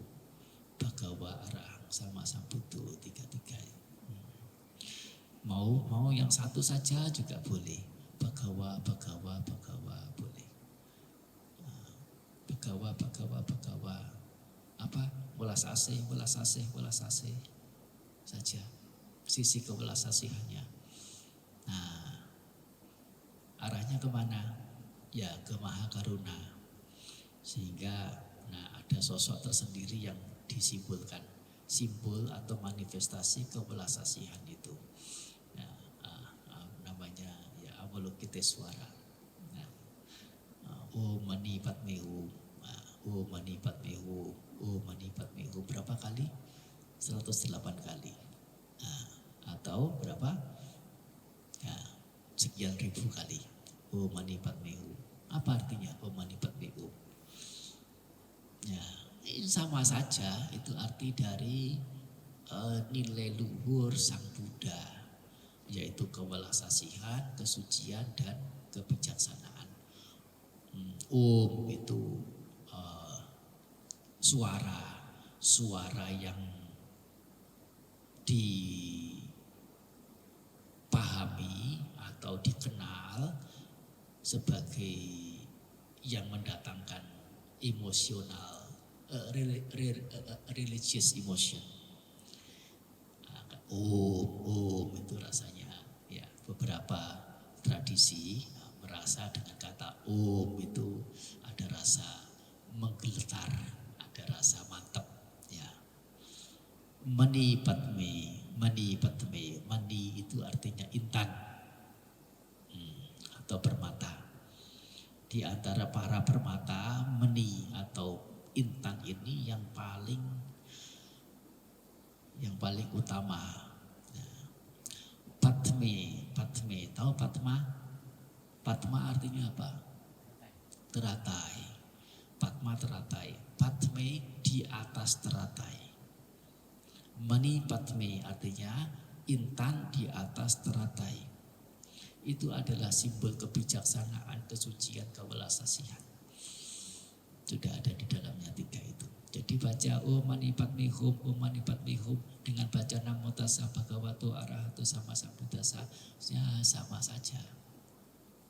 Kalau kita mau merunut sampai arahnya ini kemana, nah tidak beda.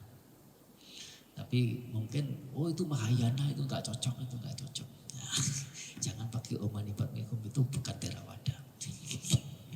Yang Mahayana juga sama. Namo Tassa itu orang selatan sana, bukan orang kita utara. Ya, nggak cocok. Pakai Om Mani Padme Hum saja. Itu kalau orang tidak mengerti ya biasa memilah-milah dengan fanatismenya. Jadi kalau punya pengertian yang sesuai, yang benar, ya sesungguhnya tidak ada masalah. Semuanya baik-baik.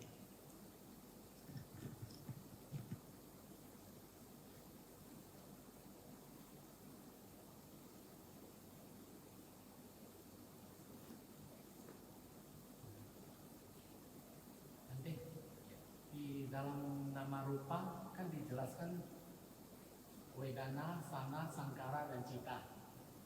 Itu bisa spesifiknya Wedana itu seperti apa, Sana, Sankara, bisa dijelaskan Kak Bante? Oh, siap mendengar tidak?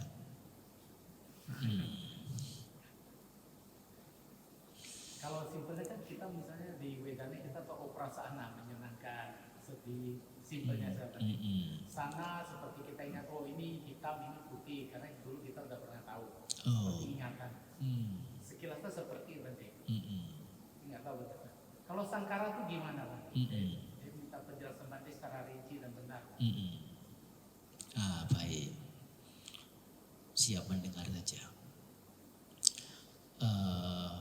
5 gugusan, yaitu 1 bentuk yang juga bisa diterjemahkan bentuk ini adalah materi atau fisik ya. Terdiri dari unsur-unsur padat, unsur cair, unsur panas, unsur udara ya, ini namanya rupa.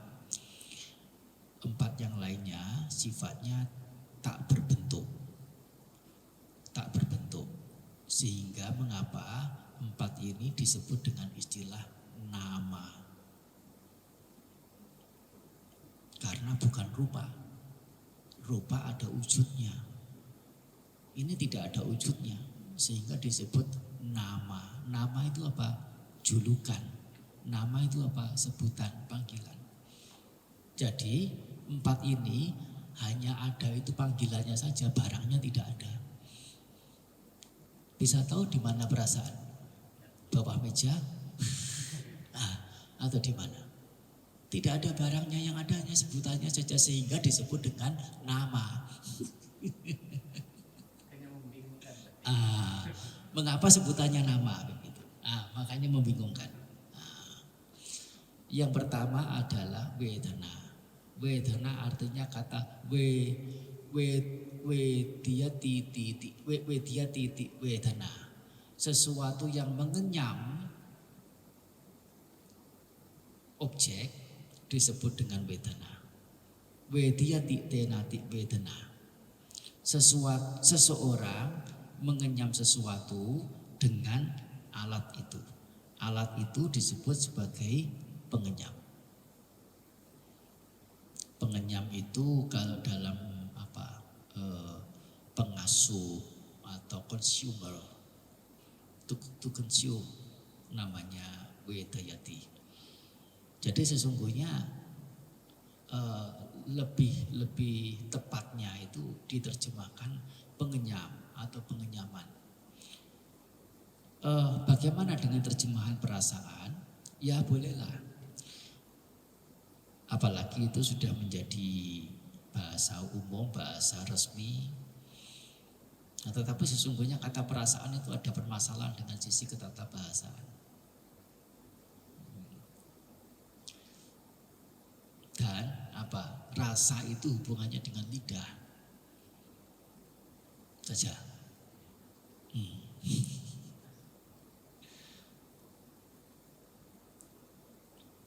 Nggak bisa dipakai untuk secara umum, itu permasalahannya. Sehingga saya dalam hal ini khusus untuk konteks dharma, wedana ya sering saya pakai, ya, terjemahannya itu adalah pengenyam atau pengenyaman, tidak perasaan.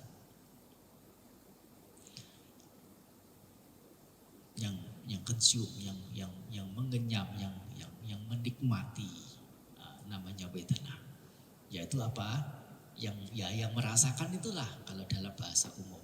Ini menyenangkan, ini menyakitkan, ini netral-netral.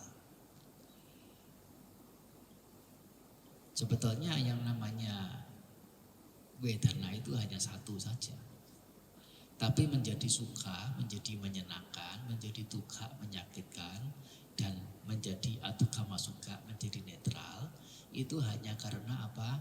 Hanya karena intensitasnya saja yang berbeda.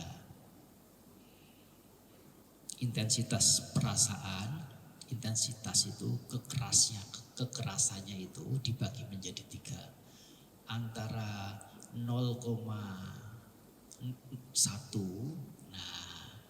sampai 3,3 ya, itu adalah perasaan yang sangat lembut. Bisa dibilang sulit untuk dideteksi sebagai sebuah perasaan. Karenanya dikatakan perasaan menyenangkan tidak, menyakitkan juga bukan, atau perasaan netral. 3,3 ke berapa? 6,6 ya. Itu antara 3,3 sampai 6,6 itu disebut perasaan yang mudah ditahan, mudah ditinggali. Karena mudah ditinggali disebut dengan suka. Su artinya mudah, ka artinya ditahan, ka artinya menahan, mudah untuk ditahan. Perasaan jenis ini, tingkatan seperti ini. Nah, kalau sudah dari 6,6 ke atas sudah sulit untuk ditahan. Sulit itu true. Sulit ya, sulit ditahan, namanya duka, penderitaan. Intensitasnya saja yang berbeda. Sesungguhnya satu saja.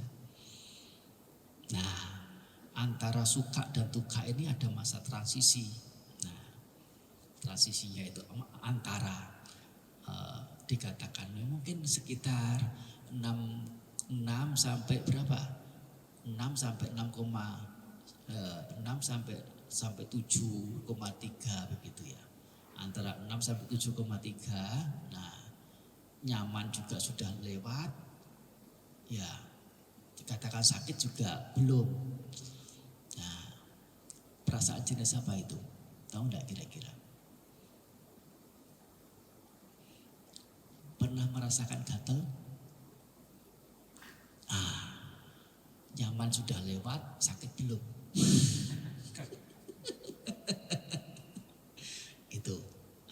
Itu perasaan gatal. Nyaman sudah lewat, tapi sakit belum. Tak usah terlalu rinci lah ya. Itu untuk wedana. Untuk sanya artinya sesuatu yang mengenali objek, sesuatu yang mengerti objek disebut dengan sanya.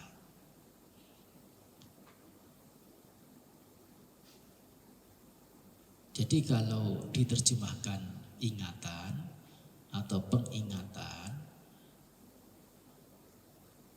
kurang begitu cocok.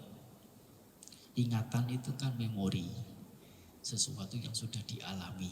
Tetapi sanya di sini adalah pemahaman on the spot. Pemahaman on the spot. Mengerti sebagai apa, ya sudah muncul sanya di situ. Baik ada kaitannya dengan memori yang lampau atau yang tidak ada.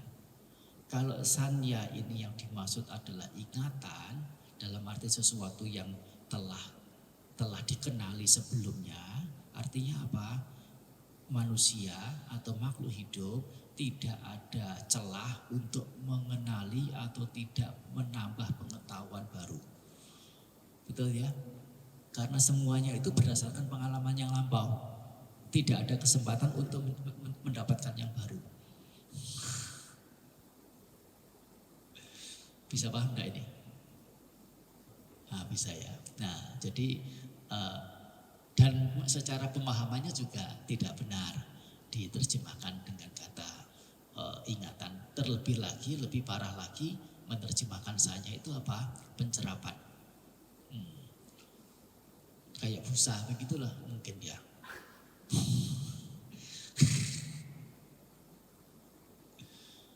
Ya, nggak cocok. Ya itu kalau bahasa Inggrisnya mungkin masih boleh, perception.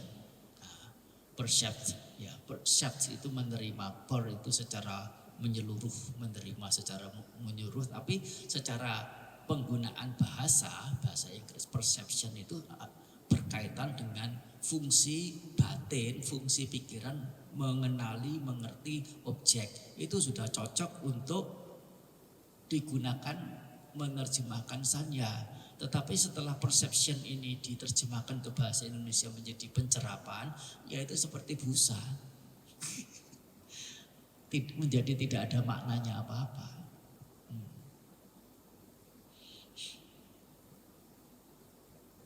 Nah, sanya itu sesuatu yang mengerti, misalnya warnanya ini warna krim. Warnanya krim. Terus lembek-lembek begini. Kita mengertinya apa? Oh, ini kain. Mengertinya apa? Oh, ini dari kapas. Mengertinya apa? Oh, ini tenunan tangan. Semuanya itu sanya yang bekerja. Kalau winyana sekedar tahu ini adalah sekedar mengetahui objeknya, ini namanya winyana. Tetapi mengerti, mengenali, ini apa bagaimananya itu adalah sanya. Tetapi secara kekuatannya winyana punya daya kuat, daya mengetahui lebih kuat daripada sanya. Hanya fungsinya sanya saja yang punya corak memahami, mengerti, mengenali sesuatu yang diketahui oleh winyana itu adalah apa.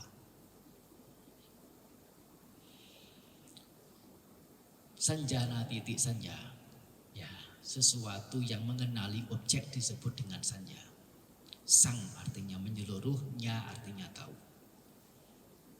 Sangkara, sangkara.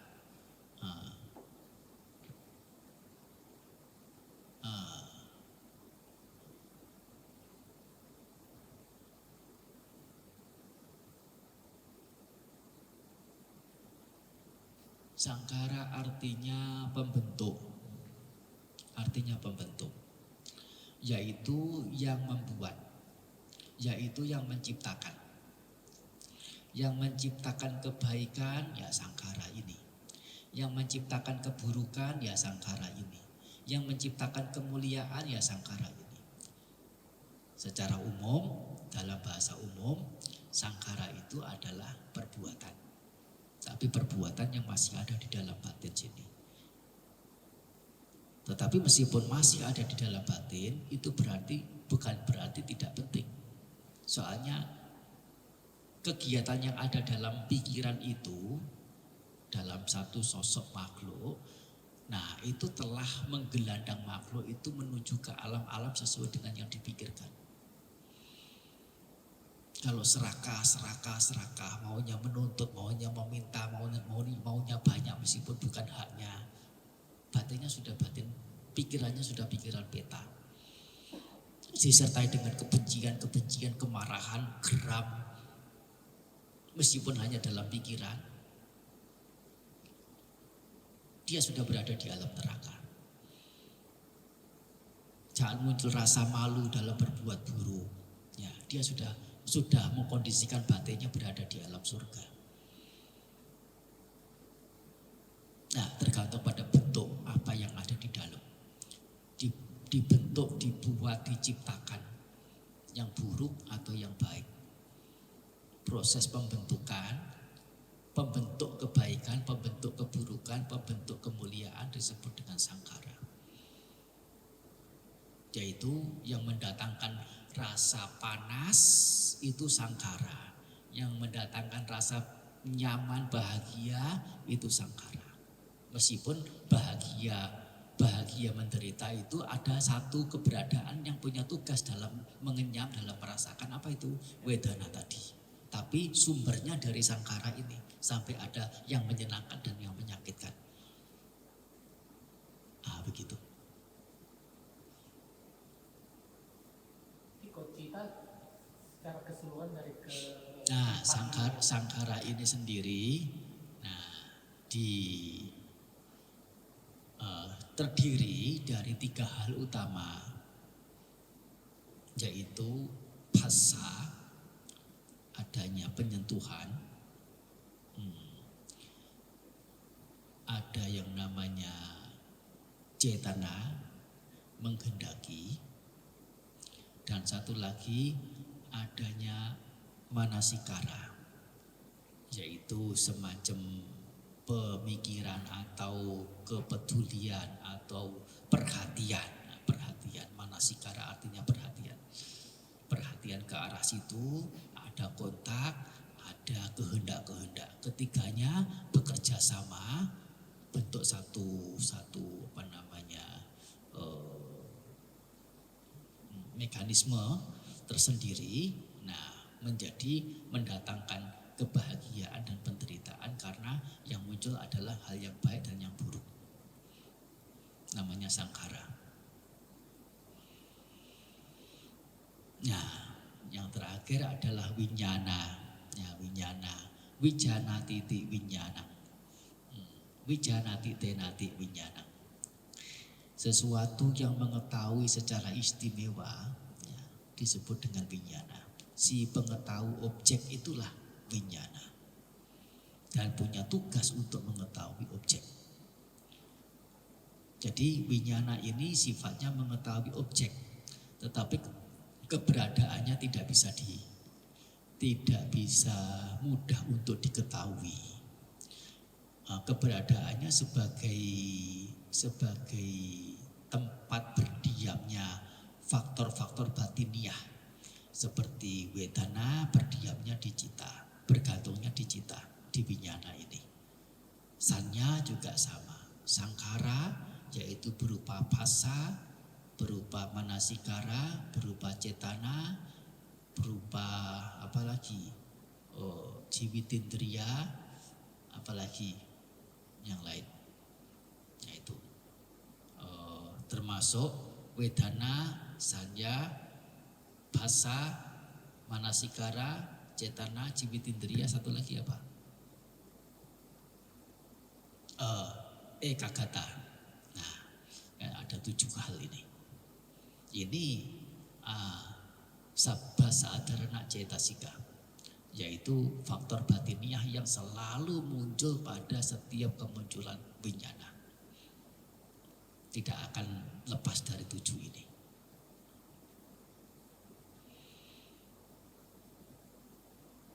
Nah, di sini winyana sebagai tempat berdiamnya 7 faktor ini.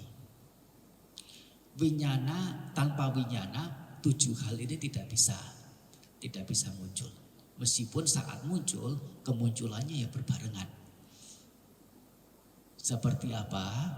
Seperti suku kata antara vokal dan konsonan. Tanpa vokal, konsonan tidak bisa bunyi. Tetapi bukan berarti vokal itu duluan, berbarengan. Nah, di sini kalau tanpa winyana, ke-7 hal itu tidak bisa muncul.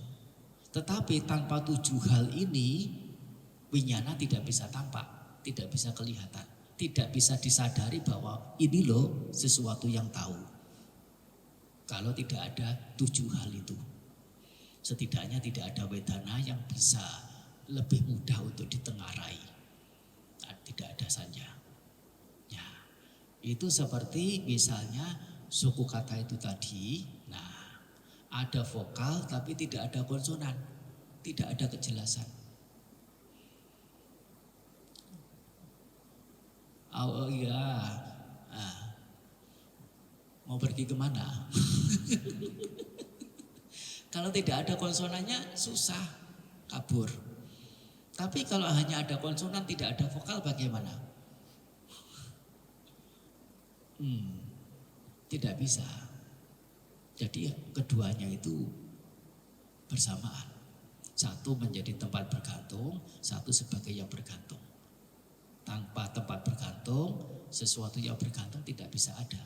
Tapi tanpa sesuatu yang bergantung, tempat untuk bergantung ini menjadi tidak punya nilai istimewa, nilai khusus apa. Nah, itu seperti misalnya seperti ini. Nah, ini apa ini? Termos. Tahu termos dari apa? Dari apa? Enggak, dari apanya? Mengerti. Ada tutupnya nanti biar udara panas tidak keluar. Apa? Bentuk.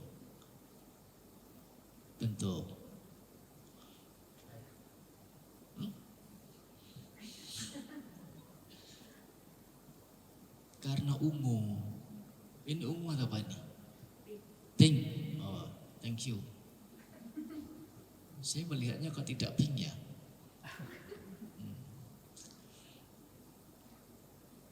Karena pinknya kan.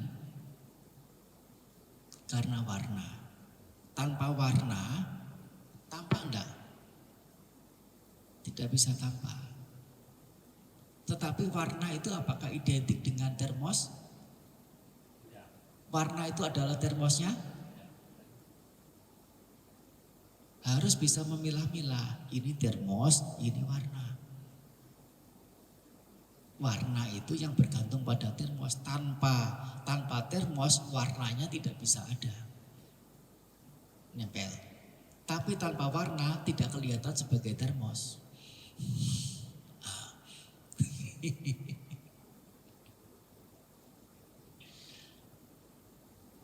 Jadi mengerti seperti begini, nah jangan terkecoh dengan warna. Oh, warnanya pink, ya kalau di termos begini ya menjadi apa ya, menyenangkan warnanya, apa namanya, menggugah untuk dipegang, untuk di apa.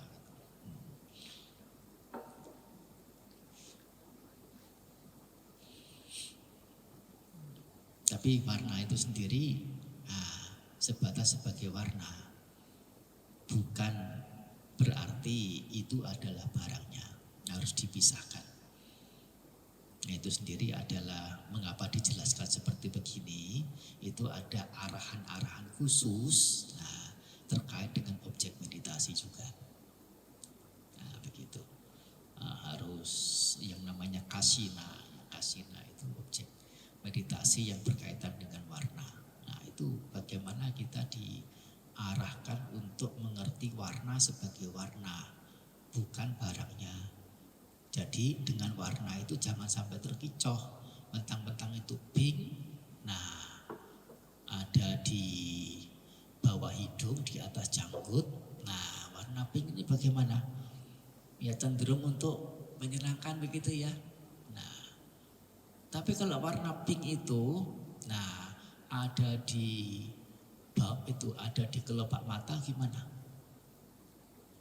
Menjadi menyenangkan lagi enggak? Iya, tidak semua pink itu indah menyenangkan.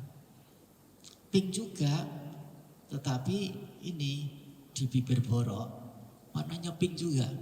Bagaimana kita melihat pink itu? Tergugah atau menjadi jijik? Bagaimana mengerti warna? Harus dipisahkan dari barangnya. Meditasi objek warna, jangan sampai nanti terhadap warna, jangan sampai terkecoh memunculkan kotoran batin terhadapnya. Oleh karena apa? Cegah kotoran batin, karena kotoran batin penyebab penderitaan, membuat batin jauh dari ketenangan. Nah, begitu. Nah, itu adalah winyana, keberadaan mengetahui objek. Wijara titik winyanang, wijara titik nati winyanang.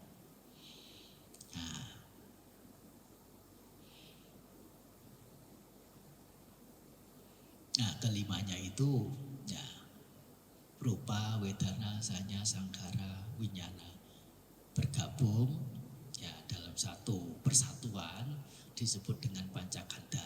Orang menyebutnya itu ya secara kesepakatan bersama itu makhluk hidup. Tapi sesungguhnya 5 hal itu bebas dari peristilahan atau bebas dari esensial sebagai makhluk hidup. Tidak ada makhluk hidup.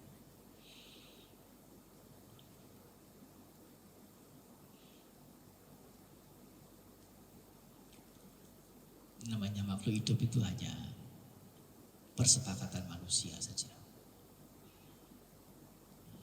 Ini ini air, apalagi ini apa? Ini spiritus, ini bensin, bukan air. Nah.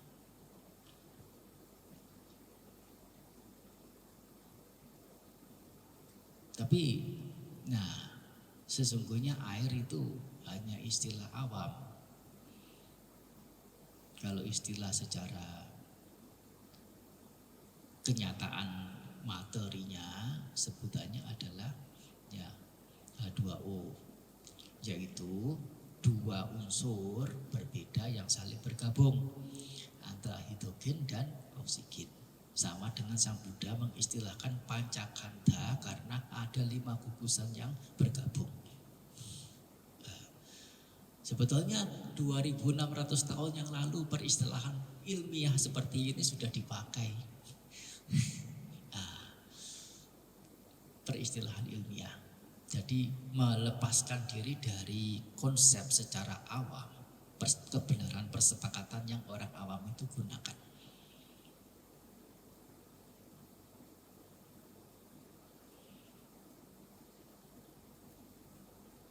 Nah, dari 5 ini dibagi menjadi 2, 1 berupa bentuk atau materi, yang 4 berupa non materi.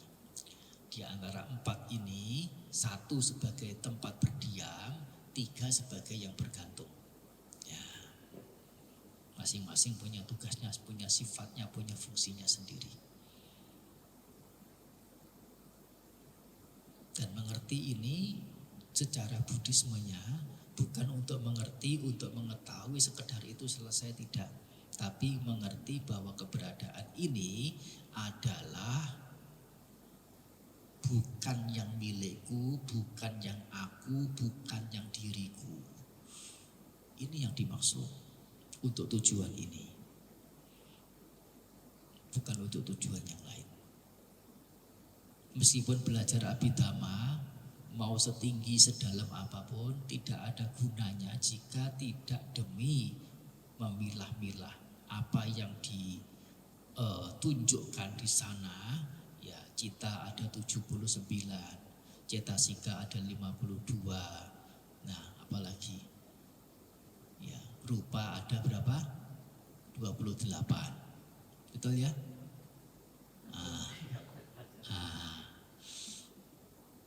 Sesungguhnya bukan untuk hafalan mati sedemikian rupa, dihafalkan satu. Urutannya bagaimana? Tetapi arah tujuan dari belajar itu apa? Bahwasanya ternyata, yang tampak seperti onggokan itu terdiri dari bagian-bagian yang satu sama lain itu terpisah. Itu yang untuk mengantarkan kita pada satu pemahaman yang benar. Tidak ada inti. Karena tidak ada inti disebut sesuatu yang kosong. Dan terhadap sesuatu yang kosong, bagaimana seseorang kemudian melekati sesuatu yang kosong? Kalau kenyataannya itu memang tidak ada inti. Yang dilihat itu tidak ada inti. Setelah melihat sebagai yang tidak ada inti, masihkah akan melekati? Masih akan mencengkeram? Tidak. Begitu tidak mencengkeram, adakah nafsu ragawi? Tidak ada. Karena tidak ada nafsu ragawi, adakah rasa panas? Adakah penderitaan? Tidak ada. Itu nama lain dari kedamaian, ketenangan. Selesai sudah, padam sudah, tercapai sudah. Ini belajar Abhidhamma.